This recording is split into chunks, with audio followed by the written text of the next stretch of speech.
horror, welcome back to my channel. So, I am going to talk about Monster High recommendations.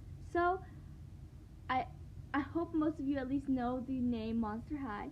They are popular movies, and I do absolutely love them. I'm obsessed with them, and I love them.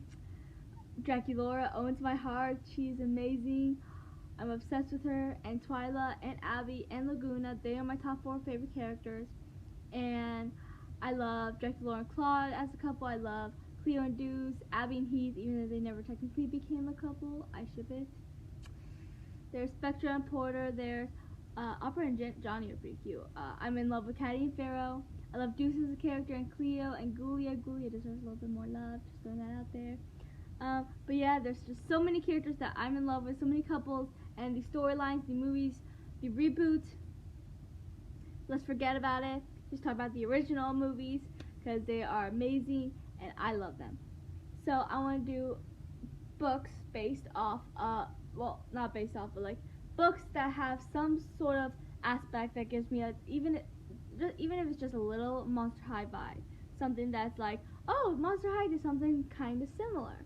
So yeah, that's kind of where I'm leading with this. So a lot of them might only have a couple aspects, like a zombie book because of Gulia, or a vampire book because of Draculaura, or a ghost book because of Spectra.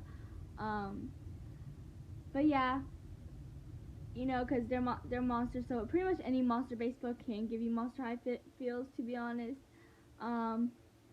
For the most part, as long as the books kind of make them off to seem a little human, because these monsters aren't just mean, terrible beasts. You know, these monsters on Monster High are good and kind-hearted, and yeah.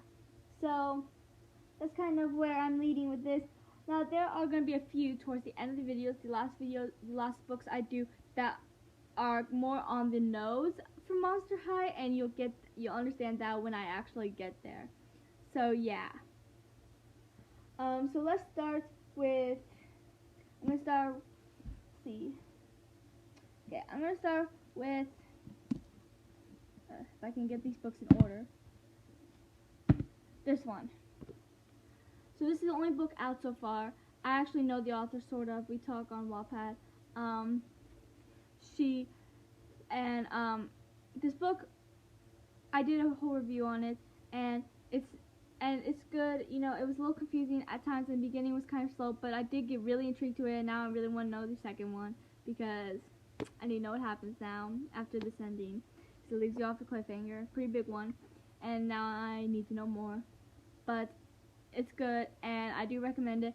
The main character is a vampire, Maeve. She gets turned at like the very beginning, first or second chapter, she becomes a vampire. And so yeah. And Draculaura, my favorite character, is a vampire. Her and Maeve have a lot of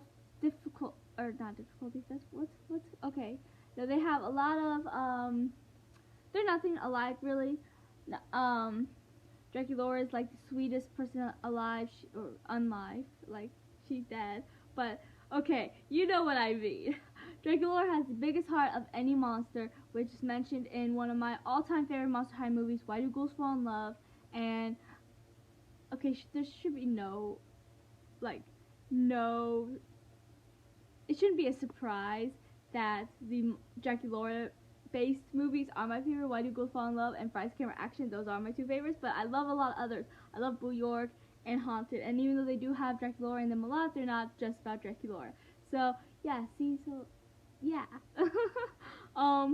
But Maeve, even though she is a vampire, she's not like most vampires. She does have like evil in her veins now because she was turned, but she also has a good heart, and she's still the same Maeve she was before she died, and that's because she's also part fairy. She was born a fairy. She's always been a fairy. So when they turned her, the reason why the Shadow King and her vampire master, Morius, I think his name was, both want Maeve because she's a part of this prophecy. And then that's why Marius ended up turning her, why Jonathan ends up trying to get her to lead his forgotten army, and yeah. But because she is a fairy, she still has her humanity, which most vampires don't after they turn. But she still has it, and that's I guess that's why I chose this, not just because it's about vampires, like Dracula is a vampire, but also because even though Maeve does have this twisted part of her now that she can't escape, this darkness that's threatening to swallow her whole, she still has her humanity, her heart. She still has the goodness inside of her that is fighting the darkness, and that's like Dracula. Yes, Dracula has the biggest heart, but she's also a vampire, which means she does have that darkness, and that's one thing I wish Monster High would have shown a little more. Wish it would have shown Dracula maybe fight the darkness a little bit more. Maybe that's just me. Maybe no one has ever thought of it that hard, but I don't know. Maybe I just overthink these things. I overthink a lot, but yeah. So Dracula's vampire, so obviously she has to have some darkness inside of her, and so, but she still has that good. She still has her humanity that kind of never left her, you know. So yeah, so that's why I chose this Shadow Chronicles, the Shadow Realm Chronicles Maeve by Nancy Ann. Okay, next is I'm going to do this series. Apparently none of these are in order. Okay. This series, the Ron Ruin series. I only read this once, and that was years ago. So I'm planning on rereading them soon now that I finally own them again. I just got them in December for Christmas, and I'm so excited to finally read them again. Now I don't want to hold them up the entire video, so I'm just gonna hold up the first one. And this is the first one. It's basically about Benny and Mara, I think his last name is, and Mara, something like that. If when you're 50, this is a post-apocalyptic world. It's about zombies. So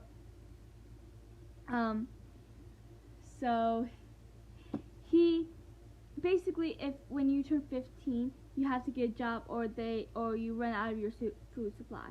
So he couldn't get a job, so he ended up having to take up zombie training with his older brother, who's a professional zombie hunter.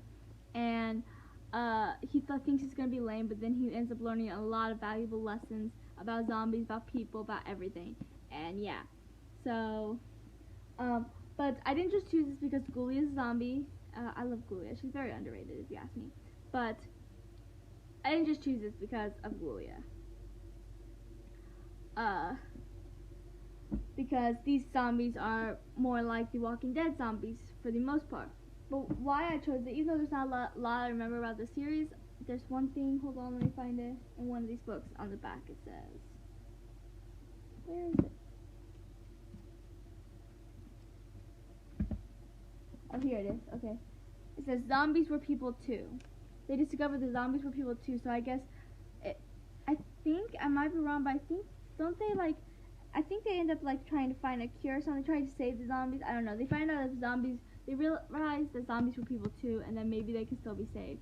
Somewhere along those lines. I won't remember for sure until I reread it, but yeah, somewhere along those lines. That's why I chose it, because even though Ghoulie is a zombie, and yes, she eats brains, she's still a person to her core, you know. She's good-hearted, she's extremely intelligent, unlike most zombies. She's like the smartest ghoul you can find. So yeah, that's why I chose Ron Ruin, because if you love Ghoulia, then you should give these books a chance. Just like if you love Dracula, you should give this book a chance. Okay, what's next? Gonna do the Effigy Trilogy. As you should know by now, this is one of my favorite series of all time. And this is about witches. Each one of them told a different element. And I know you might be a little bit surprised for me to use this, but there is a character in the series. I haven't really seen all of the series. I'm more into the movies than the webisodes, but I have seen a little bit of the webisodes to give me more of a perspective with some of the characters and some of the points of the movies. And I know there is one character called Castus Bell. She's a famous singer, and she's also a witch. Her broom even has a microphone and everything. And so this series is about witches. And yeah, so I thought, Cass is a witch, this has witches, and so isn't that one teacher a witch too? What's her name? Professor Kindergraver? Something like that, the home ec teacher, isn't she a witch? I'm pretty sure she's a witch, because she's not a monster. You can tell by looking at her. She's not a monster. I think she's supposed to be a witch. But I don't think they ever say so for sure. Maybe they do in the websites. I should really watch those too. Watch all of them just because I love Monster High so much. But yeah, so if you're a fan of witches, fan of Monster High, these will give you the witchy part vibes for the Monster High movies. So yeah.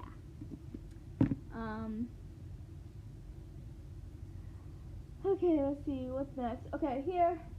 Oh, the Skinjacker Trilogy. You should know this series if you watch mine, because I talk about these a lot, because these are also one of my all-time favorite series. This is the third book. I have these backwards. Oops. Oh well. Where's the first book? First book. This is basically about these two kids. They don't know each other, but they both are a part of the same car wreck where they end up dying, and they end up in Everlost, which is basically life in between life and death. Kind of like Purgatory, I guess, but not really, because Purgatory is more for people who like aren't good enough to get into heaven, but aren't bad enough to get into hell. At least that's my perspective of it. I might be wrong, but Everlost is pretty much people who have unfinished business. And also for skinjackers, who are people who are in comas and they're not dead, so they can't reach the light because they're not dead, and so the light pretty much rejects them. So and that's why they can't skinjack, because the skinjack is pretty much the art of possession. And the reason, because they still have that hold to the living world that most dead people don't. And yes, this is based off of Spectra, who is a ghost, and she gives me a lot of Nick vibes. Maybe a little bit of Allie vibes. No, mostly Nick, because besides the gossip part, she does have a good heart, and she always tries, and she always helps people. You know, look at Haunted. She risked everything to go back to the ghost world, where she hasn't been to in years, to figure out who has been haunting Draculaura and why, and to see what the heck is going on. So, and Nick spent a lot of his time being in the opposing the opposing side of the war from the woman he loved, because he knew what she was doing was not right, trying to basically keep the kids who end up in Everlost under her reign, rather than letting them move on to a better life, move on to the light. And she even goes as far as trying to destroy the entire living world to turn it all into Everlost, so that everyone is stuck in Everlost under her reign. So yeah, I can't stand her. She's my least favorite book character. Moving on before I get to another rant about how much I hate her. But yeah, so Nick definitely gives me Spectre vibes, and they both care so much, and they're both willing to do whatever it takes to help their friends, to help, you know, the world, and it's just amazing, and I love it. Okay, let's see. Okay, the next books I'm going to choose are a bit on the nose, which I talked about and I'll explain in a minute. So, this is a good recommendation if you like Ever After High and Monster High. But, as you know, Monster High and Ever After High have the similarities, and a lot of people kind of look at them together, like, if that makes any sense. This series, I did not like most of it. I DNF'd one of them because I couldn't keep reading. But this one I love. Rated it 5 out of 5 stars. It was amazing. And there's 4 books. This is the third one. The first one and the fourth one you do not need to read this one. You don't. They don't really have anything to do with this book. I'm making a video! They don't really have anything to do with this one. But the second one is not as bad as the first and fourth one. I think I rated it a 3 out of 5 stars. Maybe a 2. No, I think it was 3. I think the first one was 1. The second one was a 2. No, the fourth one was a 2, and then the third one was second one was a 3, and then this one was a 5, because this one was amazing. But yeah, the second one you do have to read this one, because the main point of this book happens in that book. Starts happening in that book, and then it continues on in this book. So yeah, but this one is definitely worth the read. So it's the second one, just to see what happened to start this one. But this book is amazing. Part of the reason why I love this book so much is because the main characters of this one is the Wonderland characters, and they're my favorite characters in the show anyways. But I still love Monster High more than Ever After High, but Ever After High is still good, and if you do like Monster High and Ever After High, you should definitely give this a read, because it definitely deserves it. It is such a great read. I loved it. As you can tell, I tabbed it a lot, especially near the end. See all those tabs? But yeah. Okay. Next is, so many of you, if you're a true fan of Monster High and Ever After High, or one or both or whatnot, you should know by now that they were planning on making a Monster High and Ever After High crossover, which they didn't, because the Ever After High got canceled and Monster High ends up getting a reboot, so they never did. Because at the end of Boo York, Boo York, there was actually an end credit scenes where that the new character Astronova ends up getting a phone call from Raven Apple, where Astronova tells them that the place with monsters is actually real. So yeah, but they did end up making a crossover, which I don't think a lot of people realize, but it's in book form. Same author who made the Ever After High series, and so yeah, it's called Legend of Shadow High.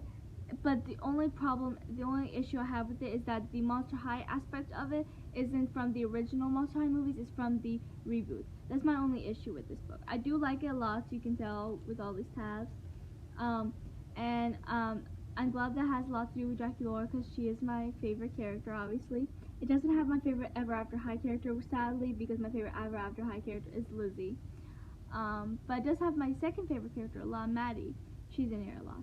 But anyways, yeah, I'm not a fan of Apple or Frankie. I did like the friendship Draculaura and Raven were beginning to create, but basically they have to stop the Evil Queen and Monica, because they were trying to unlock the Legend of Shadow High, which was locked away for a reason, and they almost destroyed the world because they were bringing all the realms together, and all the realms are supposed to be separate because they can't coexist together. So yeah, but definitely recommend if you're a fan of Monster High, Ever After High, especially if you're a fan of both. So yeah, I don't think I'm done tabbing this either. That's what this is for. Oh well, I'll finish it later. Okay, next, the next two, my last two series I'm going to mention are really on the nose, because if you're a Monster High fan and you probably love these, and if you don't know about these and you love Monster High, then after this you're going to definitely want to check them out. This one is an actual Monster High series. It's about just Monster High, no Ever After High involved, just Monster High. It's a little bit different than the movies though, because in this series, the monsters have to disguise themselves as normies. Frankie, I tapped it a lot. Frankie, my only issue is that it has a lot to do with Frankie, and I'm not a Frankie fan, and she really annoys me. So, but this book has a lot to do with her and Melody, who's a character this author made up, Lacey Harrison, and she's a normie, and Frankie decides she wants to change things. She wants monsters to be out and proud, but things don't go her way, and normies aren't ready to accept her yet. They do throughout. In the third book, they're ready to accept monsters, and yeah, so at the end of the third book, they get ready to accept monsters, and in the fourth book, they have to coincide and try and learn to live together. But yeah, the fourth book is my favorite, because the first one has mostly to do with Frankie and Melody, and then all the other books also have to do with Frankie and Melody, but the second book also has a lot to do with Cleo, the third book has a lot to do with Claudine, and the fourth book has a lot to do with Draculaura. That's partly why it's my favorite, because Draculaura is amazing. But yeah, so they have to try to make everyone out and proud and be free and unique and be themselves, and let the normies know that they're there and they're not going anywhere. And yeah, so if you're a fan of Monster High, you should probably check out the actual Monster High series. And then here's this one, which is a little bit more like the Monster High movies. It's another actual Monster High series. It's called the Ghoul Friends series. The first one is Ghoul Friends Forever, then Ghoul Friends Just Want to Have Fun, then Ghoul Friends Who's That Ghoul Friend, and then fourth one is Ghoul Friends Till the End. So here's the first book. It's just like the Monster High movies. They all go to Monster High, and everything. the main characters are these three and a character that doesn't get nearly enough love. I love him, as you should know. I mention him a lot, which is Sai. This author, Giddy Danish Fairy, made him up, but he's amazing, and I ship him and Rebecca, even if they never actually technically end up together. And they did make at the end of the fourth book, they did leave it open for a possible fifth book, but they never made it, sadly. But I love the series so much. I've read it so many times. It's unbelievable. And basically, all three of these schools are new to Monster High, and they're roommates, and they become fast friends. But then them, along with Sai, all realize that the school is acting really weird, because just as they show up, a new teacher shows up as well, which is Miss Flapper, who's a dragon whisperer, and it turns out she's putting everyone under a spell, and they have to just find a way to stop her. And then at the end, they say that she's under a spell too, and the three of them are very wary, along with Sai. Sai's very wary about it too. And then in the next three books, they have to try to find out if Miss Flapper was telling the truth, and if someone did put her under spell, then who could it be? And if Miss Flapper is just lying, then why? And what her ultimate goal is. So the four of them have to try to stop them, because monsters start disappearing. Headmistress Lovegood gets kidnapped, so does Wydona and Cleo and Torlai. They all get kidnapped, so they have to find out who's doing this, why, and where the heck these missing ghouls are. And it's a nice little mystery. Towards the end, the mystery part gets there, and it's really nice, and I love it. You know, it's technically a middle grade, I'm pretty sure, but I love it, and I don't care, because it's amazing. See, here, there's these little drawings in them too, and here's another drawing, see, and yeah, so these are definitely worth a look. If you love Monster High, I definitely recommend the two Monster High series, just because, like, they're Monster High for a reason. So if you love Monster High, you should probably at least give them a chance. Ever After High too, if you love Monster High or Ever After High, give it a chance. And then the same with the crossover. And then the rest of them have their aspects like Monster High, so you should definitely give them all a chance if you are a fan of Monster High. So that's all for this video. Please like and subscribe and comment. If you love Monster High, if you have any recommendations of books that are similar to Monster High, I would love to give them a chance, because I'm obsessed with Monster High and I need more Monster High in my life. I have a huge Monster High poster over there. Do I have the energy to go show you? That's the question, isn't it? I also have a journal. I think it's in here. I used to have a Twilight doll. I used to have a lot of Monster High dolls. I want to re-get the dolls. I want to get like a whole bunch of Monster High stuff all around my room, because I miss Monster High and I want it back in my life more. So I guess it's not in here. I thought it was in here. Why did I think it was in here? I don't know, but I have this little like diary thing that belongs to Twyla, because I got it with her doll box, because it came with Twyla, the diary, and then Twyla's Dust Bunny pet. And so I have that, and then I have the poster, which I might show you later, because I don't want to right now. I'm lazy. But I definitely need a lot more Monster High in my life. I have the books, and I need to buy the movies, because they took them all off Netflix, sadly. That makes me sad, because I love Monster High. So yeah, definitely a huge fan. And so if you have any recommendations of books that gave you some sort of Monster High vibes, definitely tell me in the comments. I would love to check them out. And you can follow me on Twitter, Goodreads, and Bookstagram as Secret Books. And I'll talk to you guys later.